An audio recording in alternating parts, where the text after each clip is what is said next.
রাজবাড়ীর গোয়ালন্দ উপজেলার দৌলতদিয়ায় ফেরিতে ওঠার সময় নিয়ন্ত্রণ হারিয়ে পদ্মা নদীতে তলিয়ে গেছে সৌহার্দ্য পরিবহন নামের একটি যাত্রীবাহী বাস। আজ বুধবার বিকেলে ৩ নম্বর ফেরিঘাট এলাকায় এই ভয়াবহ দুর্ঘটনা ঘটে। বাসটিতে ঘটনার সময় আনুমানিক ৪০ থেকে ৫০ জন যাত্রী ছিলেন বলে জানা গেছে।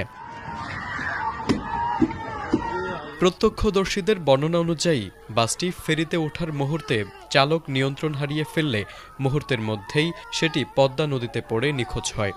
দুর্ঘটনার পরপরই স্থানীয়দের প্রচেষ্টায় তাৎক্ষণিকভাবে ১০ থেকে ১২ জনকে উদ্ধার করা সম্ভব হলেও বাকি যাত্রীদের ভাগ্যে কী ঘটেছে তা নিয়ে চরম উৎকণ্ঠা বিরাজ করছে। দুর্ঘটনার পর থেকেই নিখোঁজদের স্বজনদের আহাজারিতে ভারী হয়ে উঠেছে গোটা এলাকা। বিআইডব্লিউটিসি ঘটনার সত্যতা নিশ্চিত করে জানিয়েছে, বাসটি উদ্ধারে দ্রুত পদক্ষেপ নেওয়া হয়েছে। ইতোমধ্যে উদ্ধারকারী জাহাজ হামজা দুর্ঘটনাস্থলে পৌঁছেছে। নিখোঁজ যাত্রীদের সন্ধানে ফায়ার সার্ভিসের ডুবুরি দল ও নৌ পুলিশের সদস্যরা যথাযথভাবে উদ্ধার অভিযান চালিয়ে যাচ্ছেন। তারেক আজিজ, এটিএন বাংলা।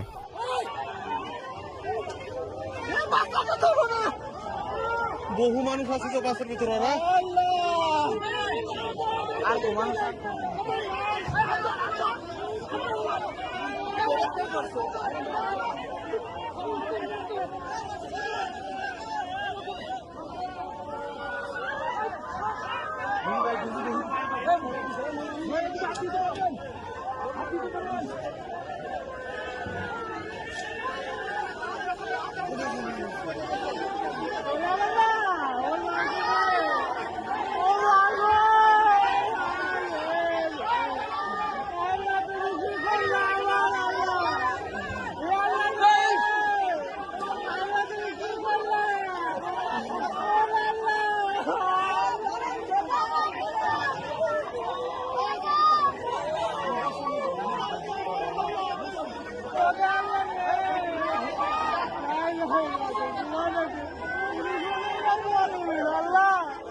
নৌকা